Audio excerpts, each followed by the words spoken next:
सत श्री अकाल दोस्तों, तुसी वेख रहे हो डोर स्टैप एजुकेशन पॉइंट। उम्मीद करदा तुसी सारे वधिया होवोगे। सो दोस्तों, अज दी अपनी जिहड़ी वीडियो है इहदे विच आपां इनकलूसिव एजुकेशन दी गल करन जा रहे हां। इनकलूसिव एजुकेशन नूं आपां पंजाबी विच समावेशी सिੱਖਿਆ कहने आ जी। ਇਹ ਜਿਹੜੀ ਵੀਡੀਓ ਹੈ ਤੁਹਾਡੇ ਪੀਐਸ ਟੈਟ ਦੇ ਐਗਜ਼ਾਮ ਲਈ ਕਾਫੀ ਇੰਪੋਰਟੈਂਟ ਹੈ ਜੀ, ਭਾਵੇਂ पेपर 1 ਹੋਵੇ ਭਾਵੇਂ पेपर 2 ਹੋਵੇ। वैसे दोस्तों वीडियो तो काफी छोटी होएगी बट इनफॉर्मेटिव भी होएगी। सो दोस्तों ਆਪਾਂ ਇਨਕਲੂਸਿਵ ਐਜੂਕੇਸ਼ਨ ਦੇ ਨਾਲ ਸਪੈਸ਼ਲ ਐਜੂਕੇਸ਼ਨ, ਇੰਟੀਗ੍ਰੇਟਡ ਐਜੂਕੇਸ਼ਨ, ਇਸ ਦੇ ਨਾਲ ਹੀ ਕਹਿ ਲੋ ਕਿ ਸੈਗਰੀਗੇਸ਼ਨ ਦੀ ਜਿਹੜੀ ਗੱਲ ਕੀਤੀ ਜਾਂਦੀ ਹੈ ਇਹਦੇ ਵਿੱਚ ਡਿਫਰੈਂਸ ਕੀ ਹੈ, ਆਪਾਂ ਇਹਨਾਂ ਸਾਰੀਆਂ ਹੀ ਗੱਲਾਂ ਨੂੰ ਡਿਸਕਸ ਕਰਦੇ ਹਾਂ। ਸਾਰਿਆਂ ਨਾਲੋਂ ਪਹਿਲਾਂ ਆਪਾਂ ਇਹ ਵੇਖਦੇ ਹਾਂ ਕਿ ਜਿਹੜੇ ਪਹਿਲਾਂ ਬੱਚੇ ਹੁੰਦੇ ਸੀਗੇ ਉਹ ਸਕੂਲਾਂ ਵਿੱਚ ਜਾਂਦੇ ਸੀਗੇ। ਆਪਾਂ ਨੂੰ ਐਜੂਕੇਸ਼ਨ ਦੀ ਜਦੋਂ ਲੋੜ ਪੈਂਦੀ ਸੀਗੀ ਕਿ ਆਪਾਂ ਕਿੱਥੇ ਜਾਂਦੇ ਸੀ, ਆਪਾਂ ਸਕੂਲਾਂ ਵਿੱਚ ਜਾਂਦੇ ਸੀਗੇ। ਤੇ ਸਕੂਲਾਂ ਵਿੱਚ ਨਾਰਮਲੀ ਤੁਸੀਂ ਵੇਖਿਆ ਹੋਊਗਾ ਕਿ ਉਹਨਾਂ ਵਿੱਚ ਸਿਰਫ ਨਾਰਮਲ ਬੱਚੇ ਹੀ ਹੁੰਦੇ ਸੀ। नॉर्मल बच्चों तो भाव की है जी, जिहड़े कि मतलब अपने वर्गे ने, जिहड़े कि तुर फिर सकते हैं या फिर कह लो कि जिन्हां दी सोचण समझण दी जिहड़ी शक्ति है जी वो नॉर्मल हैगी आ, वो स्पैशल नहीं हैगी। स्पैशल कहण दा भाव यह कि कई इहो ਜਿਹੇ भी बच्चे तुसीं वेखे होणगे जिन्हां दा कह लो कि ब्रेन डैमेज होया हुंदा या फिर कह लो कि चंगी तरह सोच नहीं सकते, अब नॉर्मल हुंदे हैगे आ, स्पैशल हुंदे आ। इस दे नाल ही कह लो तुर फिर नहीं सकते, व्हील चेयर की वरतों करते हैं जी। तो होर भी कह लो कि उन्होंने विखदा नहीं होगा, ब्रेल लिपि की वरतों की जाती है उन्होंने। सो ये सारे जो स्टूडेंट है जी इन्हां लई कोई ना खास कह लो कि एडजस्टमेंट की नहीं गई सरकार द्वारा।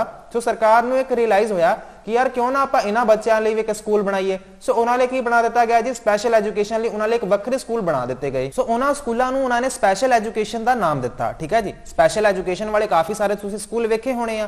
फिर किते ना किते इन्हां नूं एहसास होया कि बई ये किते भेदभाव वाली गल जी हो रही है, क्यों ना आपां इन्हां नूं नॉर्मल बच्चों के विच ही पढ़ाईए। ठीक है जी। सो जदों नॉर्मल बच्चों के विच पढ़ाउण दी जदों गल चली तो उन्हां नूं कहा गया कि यार क्यों ना आपां इंटीग्रेट कर दईए इन्हां बच्चों नूं। सो इंटीग्रेशन एजुकेशन दे विच ते इनकलूसिव एजुकेशन दे विच भी काफ़ी डिफरेंस आ। पहला मैं तुहानूं दस दिना कि इंटीग्रेशन एजुकेशन है इहदे विच मेनली कीता की गया, इहदे विच मेनली जिहड़ी गल है ना इहदे विच जिवें कि जिहड़े बच्चे सीगे उन्हां नूं नॉर्मल बच्चों दे नाल कहंदे एडमिशन तो दे दो बट उन्हां दे बहुता ध्यान नहीं दिता गया। मतलब कहंदे कि स्कूल की जिम्मेवारी है, स्कूल आपे वेखी जाए, स्कूल की मर्जी है मान लो। ठीक है ना जी। जिवें कि किसी बच्चे नूं एडमिशन मिल गई, मान लो कि बच्चा जिहड़ा व्हील चेयर वाला सीगा उन्होंने कहा कि ठीक है बई, या फिर कह लो उहदियां जिहड़ियां विजुअल कह लो कि उन्हां नूं विखदा नहीं सी। ठीक है जी, उन्हां दियां जिहड़ियां अखां दी रोशनी सी बहुत घट सी, उन्हां नूं विखदा नहीं सी।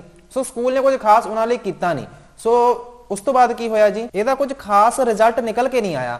मतलब मेरा कहण दा यही है कि जिहड़े बच्चे सीगे उन्हां स्कूलों दे विच कहंदे कि तुसीं इन्हां नूं एडजस्ट कर लो, कोई उन्हां लई फॉर्मल करिकुलम नहीं बनाया गया। ते इंटीग्रेटेड एजुकेशन दा जिहड़ा कंसैप्ट सी ना वो भी काफ़ी नॉर्मल सीगा। इन्हां नूं जस्ट कहंदे कि तुसीं नॉर्मल स्टूडेंट दे विच ना सिर्फ इंटीग्रेट कर दो, इहदे विच कोई फॉर्मल प्लैनिंग नहीं बनाई गई, इन्हां लई कोई स्पैशल इंफ्रास्ट्रक्चर नहीं बनाया गया कि ना बच्चों लई स्पैशल बच्चों लई इनकलूसिव दी गल नहीं कर रहा, मैं स्पैशल एजुकेशन की गल कर रहा कि इहदे लई कोई फॉर्मल प्लैनिंग नहीं बनाई गई, बच्चों लई कोई इंफ्रास्ट्रक्चर नहीं बनाया गया, ना कोई उन्हां लई ट्रेंड स्टाफ लियांदा उन्होंने, ते कह लो कि स्पैशल कोई करिकुलम भी नहीं बनाया।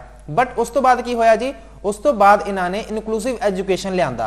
पहला तो स्पैशल एजुकेशन दे विच की सी या फिर कह लो इंटीग्रेटेड एजुकेशन की जे आपां गल करिए, स्पैशल एजुकेशन दे विच तां कंप्लीटली स्पैशल बच्चों लई ही वो जगह बनाई सीगी। ठीक है ना जी। बट इन इंटीग्रेटेड दे विच कह लो कि थोड़ा जिहा उहनूं वाइडर कीता गया, ਉਹਦੇ ਵਿੱਚ कह लो कि ਉਹਦੇ ਵਿੱਚ ਜਿਹੜੇ ਵੀ ਬੱਚੇ ਸੀਗੇ ਉਹਨਾਂ ਨੂੰ ਇਨਕਲੂਡ ਕੀਤਾ ਗਿਆ। ਬਟ ਸਿਰਫ ਐਡਮਿਸ਼ਨ ਦੇਣ ਤੱਕ ਹੀ ਕਹਿ ਲੋ ਕਿ ਸੀਮਤ ਨਹੀਂ ਨਾ ਗੱਲ ਹੁੰਦੀ। ਜੇਕਰ ਤੁਸੀਂ ਉਹਨਾਂ ਨੂੰ ਫੈਸਿਲਿਟੀਜ਼ ਵਗੈਰਾ ਨਹੀਂ ਪ੍ਰੋਵਾਈਡ ਕਰਵਾ ਰਹੇ ਹੋ, ਜੇਕਰ ਤੁਸੀਂ ਉਹਨਾਂ ਨੂੰ ਮਟੀਰੀਅਲ ਹੀ ਨਹੀਂ ਪ੍ਰੋਵਾਈਡ ਕਰਵਾ ਰਹੇ ਹੋ, ਜਾਂ ਫਿਰ ਕਹਿ ਲੋ ਜਿਹੜੇ ਉਹ ਬੱਚੇ ਹੈਗੇ ਸਪੈਸ਼ਲ ਬੱਚੇ ਇੰਟੀਗ੍ਰੇਟਡ ਐਜੂਕੇਸ਼ਨ ਦੇ ਵਿੱਚ, ਫਿਰ ਉਹ ਬੱਚਿਆਂ ਨੂੰ ਕਹਿ ਲੋ ਕਿ ਰਿਜ਼ਲਟ ਤੇ ਕੋਈ ਬਹੁਤਾ ਫਰਕ ਪਿਆ ਨਹੀਂ।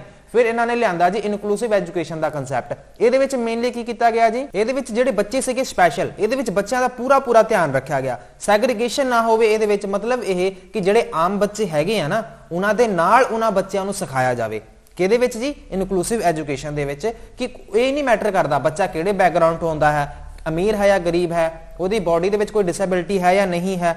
सो ये कोई भी बच्चा हो, कोई भी भाषा बोलता हो, वो मैंटल एबिलिटीज किहो जिहियां भी होण, उहदा इंटरस्ट कोई भी हो, बस उन्होंने तुसीं की करना है जी एडमिशन देनी है, तो उहदियां जिहड़ियां नीड्स ने उन्हां दा भी ध्यान रखना है। किहदे विच जी समावेशी सिੱਖਿਆ इनकलूसिव एजुकेशन दे विच। ते इहदे नाल बकायदा इन्होंने की किया जी, इन्हां लई एक नवां करिकुलम बनाया गया, स्पैशल करिकुलम बनाया गया, इन्हां लई स्पैशल जिहड़ा इंफ्रास्ट्रक्चर हैगा वो भी बनाया गया, इहदे नाल जिहड़ा ट्रेंड स्टाफ सीगा वो भी इनकलूड किया गया, ते स्पैशल जिहड़ा करिकुलम है ते फॉर्मल जिहड़ी प्लैनिंग है जी इहदे विच ये भी बनाई गई। इस दे नाल ही ते इहदे विच जिहड़े नॉर्मल स्टूडेंट सीगे, नॉर्मल स्टूडेंट दे नाल इन्हां बच्चों नूं स्पैशल फैसिलिटीज़ प्रोवाइड कीतियां गईयां। मतलब यह कि इन्हां नूं ना ये नहीं एहसास होण दिता गया कि तुहानूं असीं हमदर्दी देने आ, एंपैथी वाली जिहड़ी भावना हैगी है जी वो दित्ती गई कि चलो भी तुसीं साडे नाल ही हो, तुहानूं पूरा पूरा हक है साडे वर्गियां बच्चों दे नाल पढ़न दा। सो मेनली ये जिहड़ा सरकार ने ये लॉज वगैरह भी बनाए काफ़ी ਕਿ ਇਹਨਾਂ ਬੱਚਿਆਂ ਨੂੰ ਨਾ ਕੋਈ ਐਡਮਿਸ਼ਨ ਦੇਣ ਤੋਂ ਮਨਾ ਨਹੀਂ ਕਰ ਸਕਦਾ। ਮੰਨ ਲਓ ਕਿ ਜਿਹੜੇ ਅੱਜ ਕੱਲ ਦੇ ਨਾਰਮਲ ਸਕੂਲ ਹੈਗੇ ਆ, ਇਹ ਸਭ ਕੀ ਹੈ, ਇਹ ਸਭ ਇਨਕਲੂਸਿਵ ਐਜੂਕੇਸ਼ਨ ਦਾ ਪਾਰਟ ਹੀ ਹੈਗੇ ਆ। ਜੇਕਰ ਕੋਈ ਬੱਚਾ ਆ ਜਾਂਦਾ ਜਿਹਨੂੰ ਘੱਟ ਵੇਖਦਾ, ਸੋ ਉਹਨਾਂ ਨੂੰ ਕੀ ਹੈ ਜੀ, ਉਹਨਾਂ ਨੇ ਕਹਿਣਾ ਕਿ ਸਾਨੂੰ ਐਡਮਿਸ਼ਨ ਦਿਓ ਤੇ ਸਕੂਲ ਵਾਲਿਆਂ ਨੂੰ ਦੇਣੀ ਹੀ ਪਊਗੀ ਤੇ ਕੱਲ ਨੂੰ ਉਹਨੂੰ ਨਾ ਹੋਰ ਵੀ ਫੈਸਿਲਿਟੀਜ਼ ਵਗੈਰਾ ਵੀ ਪ੍ਰੋਵਾਈਡ ਕਰਵਾਉਣੀਆਂ ਪੈਣਗੀਆਂ ਉਸ ਸਕੂਲ ਨੂੰ। ਇਹ ਮੇਨਲੀ ਗੱਲ ਸੀਗੀ ਇਨਕਲੂਸਿਵ ਐਜੂਕੇਸ਼ਨ ਦੇ ਵਿੱਚ। ਹੁਣ ਆਪਾਂ ਵੇਖਦੇ ਹਾਂ ਕਿ segregation is against the law of nature. Segregation ਦਾ ਮਤਲਬ ਕੀ ਹੈ ਜੀ? ਸੈਗਰੀਗੇਸ਼ਨ ਮਤਲਬ ਇਹ ਕਿ ਬੱਚਿਆਂ ਨੂੰ ਜਦੋਂ ਆਪਾਂ ਅੱਡ ਅੱਡ ਨਹੀਂ ਬਿਠਾ ਦਿੰਨੇ ਕਿ ਹਾਂ ਵੀ ਬੱਚਿਓ ਤੁਸੀਂ ਆਹ ਵਾਲੀ ਚੀਜ਼ ਕਰੋ, ਮਤਲਬ ਕਿ ਆਪਾਂ ਨਾ ਉਹਦੀ ਕੈਪੇਬਿਲਿਟੀ ਦੇ ਆਧਾਰ ਤੇ, ਜਾਂ ਫਿਰ ਕਹਿ ਲਓ ਕਿ ਉਹਦੀ ਜੇ ਕੋਈ ਬੱਚਾ ਡਿਸੇਬਲ ਹੈ, ਉਹਦੇ ਵਿੱਚ ਲਰਨਿੰਗ ਡਿਸੇਬਿਲਿਟੀ ਹੈਗੀ ਆ, ਸੋ ਆਪਾਂ ਉਹਨੂੰ ਸੈਗਰੀਗੇਟ ਨਹੀਂ ਕਰਨਾ। ਆਪਾਂ ਸਾਰੇ ਬੱਚਿਆਂ ਦੇ ਨਾਲ ਹੀ ਉਹਨੂੰ ਕਹਿ ਲਓ ਕਿ ਸਿਖਾਉਣਾ ਹੈ ਸਾਰਾ ਕੁਝ। ਕਲਚਰ ਹੈ, ਜੈਂਡਰ ਹੈ, ਲੈਂਗੁਏਜ ਹੈ, ਮੈਂਟਲ ਐਬਿਲਿਟੀਜ਼ ਹੈ, ਇੰਟਰਸਟ ਹੈ, ਇਹਨਾਂ ਬੱਚਿਆਂ ਦਾ ਕਹਿ ਲਓ ਕਿ ਇਹਨਾਂ ਤੇ ਧਿਆਨ ਨਹੀਂ ਦੇਣਾ ਆਪਾਂ, ਮੇਨਲੀ ਕਿ ਇਹਨਾਂ ਸਾਰੇ ਬੱਚਿਆਂ ਨੂੰ ਆਪਾਂ ਐਜ਼ ਇਨਕਲੂਸਿਵ ਵੇ ਆਪਾਂ ਪੜਾਉਣਾ ਹੈਗਾ। ਠੀਕ ਹੈ ਜੀ। ਇਸ ਤੋਂ ਬਾਅਦ ਗਿਫਟਡ, ਇਹਦੇ ਵਿੱਚ ਮੇਨਲੀ ਕਿਹੜੇ ਸਟੂਡੈਂਟ ਆ ਜਾਂਦੇ ਆ ਜੀ? ਜਿਹੜੇ ਕਿ ਸਪੈਸ਼ਲ ਸਟੂਡੈਂਟ ਹੁੰਦੇ ਆ, ਜਿਹੜੇ ਕਿ ਗਿਫਟਡ ਸਟੂਡੈਂਟ ਹੋਣ, ਜਿਹੜੇ ਕਿ ਸਪੈਸ਼ਲ ਸਟੂਡੈਂਟ ਹੋਣ। ਸਪੈਸ਼ਲ ਦਾ ਤੁਸੀਂ ਸਮਝ ਗਏ ਹੋਵੋਗੇ ਕਿ ਕਿਹੜੇ ਸਪੈਸ਼ਲ ਸਟੂਡੈਂਟ ਹੁੰਦੇ ਹੈਗੇ ਜੀ, ਤੇ ਨਾਰਮਲ ਸਟੂਡੈਂਟ ਦੀ ਵੀ ਆਪਾਂ ਗੱਲ ਕਰ ਲਈ ਆ। ਸੋ ਇਹਨਾਂ ਲਈ ਇੱਕ ਕਾਮਨ ਜਿਹੜਾ এনवायरमेंट ਹੈ ਉਹ ਕਾਮਨ ਪ੍ਰੋਵਾਈਡ ਕਰਵਾਇਆ ਗਿਆ। ਠੀਕ ਹੈ ਜੀ। ਤੇ ਇਹਦੇ ਵਿੱਚ ਹੀ ਜਿਹੜਾ ਟੀਚਰ ਹੈ ਉਹਨੂੰ ਕਿਹੋ ਜਿਹਾ ਹੋਣਾ ਚਾਹੀਦਾ? ਮੰਨ ਲਓ ਕਿ ਤੁਹਾਨੂੰ ਨਾ ਇਨਕਲੂਸਿਵ ਐਜੂਕੇਸ਼ਨ ਦੇ ਵਿੱਚ ਕਾਫੀ ਸਾਰੇ ਇਹੋ ਜਿਹੇ ਬੱਚੇ ਹੈਗੇ ਆ ਜਿਹੜੇ ਕਿ ਨਾ ਉਹ ਸਪੈਸ਼ਲ ਸਟੂਡੈਂਟ ਹੈਗੇ ਆ ਤੁਹਾਡੀ ਕਲਾਸ ਦੇ ਵਿੱਚ। ਸੋ ਤੁਹਾਨੂੰ ਕੀ ਲੱਗਦਾ ਵੀ ਐਜ਼ ਅ ਟੀਚਰ ਤੁਹਾਨੂੰ ਕਿਹੋ ਜਿਹਾ ਹੋਣਾ ਚਾਹੀਦਾ? ਵੀ ਤੁਹਾਨੂੰ ਸੈਂਸਿਟਿਵ ਹੋਣਾ ਚਾਹੀਦਾ ਹੈ ਬੱਚਿਆਂ ਦੀਆਂ ਜਿਹੜੀਆਂ ਭਾਵਨਾਵਾਂ ਨੇ, ਜਾਂ ਫਿਰ ਨਾ ਵੀ ਸਾਰੀਆਂ ਗੱਲਾਂ ਦਾ ਜਿਹੜਾ ਧਿਆਨ ਰੱਖ ਕੇ ਤੁਹਾਨੂੰ ਕੀ ਹੋਣਾ ਚਾਹੀਦਾ ਹੈ ਜੀ? ਸੈਂਸਿਟਿਵ ਹੋਣਾ ਚਾਹੀਦਾ ਹੈ। ਤੁਹਾਨੂੰ ਕਿਹੜੀ ਸਿਚੁਏਸ਼ਨ ਦੇ ਵਿੱਚ ਬੋਲਣਾ ਕੀ ਹੈ, ਬੱਚੇ ਨੂੰ ਕਿਵੇਂ ਡੀਲ ਕਰਨਾ ਹੈ, ਸੋ ਇਹਨਾਂ ਸਾਰੀਆਂ ਗੱਲਾਂ ਦਾ ਧਿਆਨ ਰੱਖਣਾ ਪੈਣਾ ਜੀ। ਤੇ ਨੋ ਸੈਗਰੀਗੇਟ, ਵੀ ਤੁਸੀਂ ਅੱਡ ਕਰਕੇ ਨਹੀਂ ਬਿਠਾਉਣਾ ਬੱਚਿਆਂ ਨੂੰ ਕੋਈ, ਹੈ ਨਾ। ਐਗਰੀਗੇਸ਼ਨ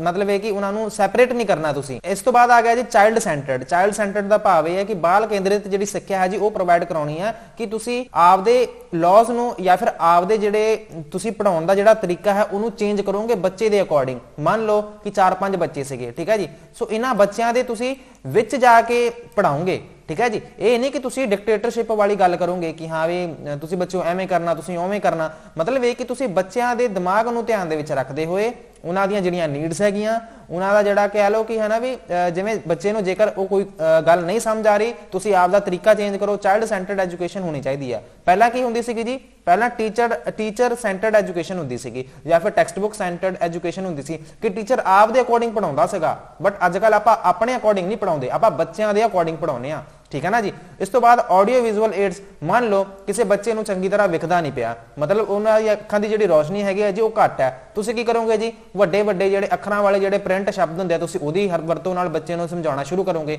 ਮਤਲਬ ਇਹ ਕਿ ਆਡੀਓ ਵਿਜ਼ੂਅਲ ਏਡਸ ਦੀ ਵਰਤੋਂ ਕਰੋਗੇ। ਜੇਕਰ ਉਹਨੂੰ ਵਿਖਦਾ ਨਹੀਂ ਪਿਆ, ਉਹਨੂੰ ਸ਼ਾਇਦ ਸੁਣਦਾ ਹੋਵੇ, ਤੁਸੀਂ ਉਹਨੂੰ ਜਿਹੜੇ ਆਡੀਓ ਰਿਕਾਰਡਰ ਹੁੰਦੇ ਹੈਗੇ ਆ ਜੀ, ਤੁਸੀਂ ਉਹਦੀ ਵਰਤੋਂ ਕਰੋਗੇ ਬੱਚੇ ਨੂੰ ਸਮਝਾਉਣ ਲੱਗੇ। ਤੇ ਇਹ ਵੀ ਪੋਸੀਬਿਲਿਟੀ ਹੋ ਸਕਦੀ ਹੈ ਕਿ ਉਸ ਸੇਮ ਸਕੂਲ ਦੇ ਵਿੱਚ ਕਿ ਉੱਥੇ ਨਾ ਇਹੋ ਜਿਹਾ ਵੀ ਬੱਚਾ ਹੋਵੇ ਜਿਹੜਾ ਕਿ ਨਾਰਮਲ ਬੱਚਿਆਂ ਦੇ ਵਿੱਚ ਨਹੀਂ ਪੜ ਸਕਦਾ। ਮੰਨ ਲਓ ਹਨਾ ਕਿ ਉਹ ਉੱਤੇ ਨਹੀਂ ਜਾ ਸਕਦਾ, ਉਹਦੇ ਲਈ ਤੁਸੀਂ ਥੱਲੇ ਕਲਾਸਿਸ ਪ੍ਰੋਵਾਈਡ ਕਰਵਾਓ, ਜਾਂ ਫਿਰ ਕਹਿ ਲਓ ਕਿ ਉਹਦੇ ਲਈ ਕਿਤੇ ਨਾ ਕਿਤੇ ਤੁਹਾਨੂੰ ਇੱਕ ਸਪੈਸ਼ਲ ਜਗ੍ਹਾ ਵੀ ਬਣਾਉਣੀ ਪੈ ਸਕਦੀ ਆ, ਜੇਕਰ ਉਹ ਇਹੋ ਜਿਹੀ ਕਲਾਸ ਹੈਗੇ ਜਿੱਥੇ ਸਿਰਫ ਉਸ ਬੱਚੇ ਨੂੰ ਹੀ ਸਮਝ ਲੱਗੇ। ਠੀਕ ਹੈ ਨਾ ਜੀ। ਮਤਲਬ ਇਹ ਕਿ ਨਾਰਮਲ ਸਟੂਡੈਂਟ ਦੇ ਵਿੱਚ ਕੋਈ ਇਹੋ ਜਿਹੀ ਕਲਾਸ ਵੀ ਹੋ ਸਕਦੀ ਹੈ ਨਾ, ਕੋਈ ਇਹੋ ਜਿਹੇ ਬੱਚੇ ਦੇ ਵਿੱਚ ਡਿਸੇਬਿਲਿਟੀ ਹੋ ਸਕਦੀ ਹੈ ਜਿੱਥੇ ਇੱਕ ਸਪੈਸ਼ਲ এনवायरमेंट ਉਹਦੇ ਲਈ ਕ੍ਰੀਏਟ ਕੀਤਾ ਜਾਵੇ ਇਨਕਲੂਸਿਵ ਐਜੂਕੇਸ਼ਨ ਦੇ ਵਿੱਚ। ਸੋ ਸੈਗਰੀਗੇਟ ਤਾਂ ਨਹੀਂ ਕਰਨਾ, ਬਟ ਆਪਾਂ ਇਹ ਵੀ ਇਹਨੂੰ ਪ੍ਰੋਵਾਈਡ ਕਰਾਉਣਾ ਹੀ ਪੈਣਾ ਜੀ। ਠੀਕ ਹੈ ਜੀ। ਇਨਕਲੂਸਿਵ ਐਜੂਕੇਸ਼ਨ ਦੇ ਵਿੱਚ ਫਿਰ ਮੇਨਲੀ ਤੁਸੀਂ ਕਿਹੜੀਆਂ ਗੱਲਾਂ ਦਾ ਫੋਲੋ ਕਰਦੇ ਹੋ ਜੀ? ਬੱਚਿਆਂ ਦੀਆਂ ਕਿਹੜੀਆਂ ਜ਼ਰੂਰਤਾਂ ਨੇ ਜੀ, ਤੁਸੀਂ ਪਲੈਨਿੰਗ ਕਿਵੇਂ ਕਰਨੀ ਹੈ ਬੱਚਿਆਂ ਨੂੰ ਪੜਾਉਣ ਲੱਗੇ। ਠੀਕ ਹੈ ਜੀ। ਇਹਨਾਂ ਸਾਰੀਆਂ ਗੱਲਾਂ ਦਾ ਜਿਹੜਾ ਧਿਆਨ ਹੈ ਜੀ ਤੁਸੀਂ ਰੱਖਣਾ ਹੈ। ਇੰਟੀਗ੍ਰੇਟਡ ਦੀ ਆਪਾਂ ਗੱਲ ਕਰ ਹੀ ਲਈ ਹੈ ਜੀ। ਇੰਟੀਗ੍ਰੇਟਡ ਕੀ ਸੀਗਾ ਜੀ? ਇੱਕ ਨੈਰੋ ਕਨਸੈਪਟ ਹੈ ਇਨਕਲੂਸਿਵ ਐਜੂਕੇਸ਼ਨ ਦਾ। ਇੰਟੀਗ੍ਰੇਟਡ ਦੇ ਵਿੱਚ ਮੇਨਲੀ ਨਾ ਆਪਾਂ ਕਹਿਤਾ ਵੀ ਤੁਸੀਂ ਆਪੇ ਸਾਂਭੀ ਚੱਲੋ। ਇੰਟੀਗ੍ਰੇਸ਼ਨ ਦੇ ਵਿੱਚ ਕੀ ਕੀਤਾ ਜੀ ਆਪਾਂ? ਵੀ ਇੱਕ ਨੈਰੋ ਕਨਸੈਪਟ ਹੈਗਾ, ਇਹਦੇ ਵਿੱਚ ਮੇਨਲੀ ਸਕੂਲ ਤੇ ਹੀ ਛੱਡਤਾ ਕਿ ਤੁਸੀਂ ਆਪ ਹੀ ਵੇਖ ਲਓ। ਆਪਾਂ ਇਹਦੇ ਲਈ ਕੋਈ ਫਾਰਮਲ ਕਰਿਕੂਲਮ ਨਹੀਂ ਬਣਾਇਆ, ਕੋਈ ਵਧੀਆ ਸਟਾਫ ਨਹੀਂ ਲਿਆਂਦਾ। ਠੀਕ ਹੈ ਜੀ। ਸੋ ਆਪਾਂ ਕੁਝ ਖਾਸ ਧਿਆਨ ਨਹੀਂ ਦਿੱਤਾ, ਬਟ ਇਨਕਲੂਸਿਵ ਐਜੂਕੇਸ਼ਨ ਦੇ ਵਿੱਚ ਆਪਾਂ ਓਵਰਆਲ ਸਾਰੀਆਂ ਹੀ ਗੱਲਾਂ ਤੇ ਧਿਆਨ ਦਿੰਨੇ ਆ। ਤੇ ਇੱਕ ਹੋਰ ਗੱਲ ਆਉਂਦੀ ਹੈ ਜੀ ਸਪੈਸ਼ਲ ਐਜੂਕੇਸ਼ਨ ਦੇ ਵਿੱਚ ਮੇਨਲੀ ਜਿਹੜੇ ਬੱਚੇ ਹੁੰਦੇ ਆ ਜੀ, ਚਿਲਡਰਨ ਵਿਦ ਸਪੈਸ਼ਲ ਨੀਡ, ਉਹ ਕਿਹੜੇ ਹੋ ਸਕਦੇ ਆ? ਉਹ ਗਿਫਟਡ ਸਟੂਡੈਂਟ ਵੀ ਹੈਗੇ ਆ ਜੀ, ਬੈਕਵਰਡ ਸਟੂਡੈਂਟ ਹੋ ਸਕਦੇ ਆ, ਸਿੰਗਲ ਪੇਰੈਂਟ ਜਿਹੜੇ ਚਾਈਲਡ ਹੈ ਜੀ ਉਹ ਵੀ ਹੋ ਸਕਦੇ ਆ, ਲਰਨਿੰਗ ਡਿਸੇਬਿਲਿਟੀ ਵਾਲੇ ਤਾਂ ਹੋਣਗੇ ਹੀ ਹੋਣਗੇ ਜਿਨ੍ਹਾਂ ਨੂੰ ਹੈ ਨਾ ਲਿਖਣ ਪੜ੍ਹਨ ਦੇ ਵਿੱਚ ਸਮੱਸਿਆ ਆਉਂਦੀ ਹੈ, ਨਾਰਮਲ ਸਟੂਡੈਂਟ ਹੋ ਸਕਦੇ ਆ ਜੀ, ਪੋਸਟ ਟਰਾਮੈਟਿਕ ਸਟ੍ਰੈਸ ਡਿਸਆਰਡਰ ਵਾਲੇ ਬੱਚੇ ਵੀ ਹੋ ਸਕਦੇ ਆ। ਮਤਲਬ ਇਹਦਾ ਇਹ ਮਤਲਬ ਹੈ ਪੋਸਟ ਟਰਾਮੈਟਿਕ ਸਟ੍ਰੈਸ ਡਿਸਆਰਡਰ ਕਈ ਵਾਰ ਨਾ ਇਹੋ ਜਿਹੇ ਇਨਸੀਡੈਂਟ ਹੋ ਜਾਂਦੇ ਆ ਬੱਚਿਆਂ ਦੀਆਂ ਜ਼ਿੰਦਗੀਆਂ ਦੇ ਵਿੱਚ ਜਿਹੜੇ ਕਿ ਸਾਰੀ ਉਮਰ ਹੀ ਉਹਨੂੰ ਨਾ ਪਰੇਸ਼ਾਨ ਕਰਦੇ ਰਹਿੰਦੇ ਆ, ਤੰਗ ਕਰਦੇ ਰਹਿੰਦੇ ਆ ਕਿ ਵਾਰ-ਵਾਰ ਉਹਨਾਂ ਗੱਲਾਂ ਨੂੰ ਸੋਚਣ ਲੱਗ ਜਾਂਦਾ। ਸੋ ਜਦੋਂ ਵੀ ਇਹੋ ਜਿਹੀ ਕੋਈ ਗੱਲ ਹੋ ਜਾਂਦੀ ਆ ਆਪਾਂ ਇਹਨੂੰ PTSD ਕਹਿੰਦੇ ਆ। ਤੇ ਗਿਫਟਡ ਜਿਹੜੇ ਬੱਚੇ ਹੈਗੇ ਜੀ ਉਹਨਾਂ ਨੂੰ ਤੁਸੀਂ ਕਿਵੇਂ ਟੈਕਲ ਕਰ ਸਕਦੇ ਹੋ?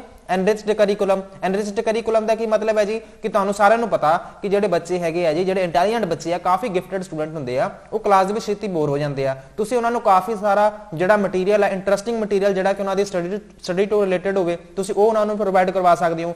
ਕ੍ਰੀਏਟਿਵਿਟੀ ਕੀ ਹੁੰਦੀ ਹੈ ਜੀ? ਕ੍ਰੀਏਟਿਵਿਟੀ ਮੇਨਲੀ ਡਾਇਵਰਜੈਂਟ ਥਿੰਕਿੰਗ ਹੁੰਦੀ ਹੈ।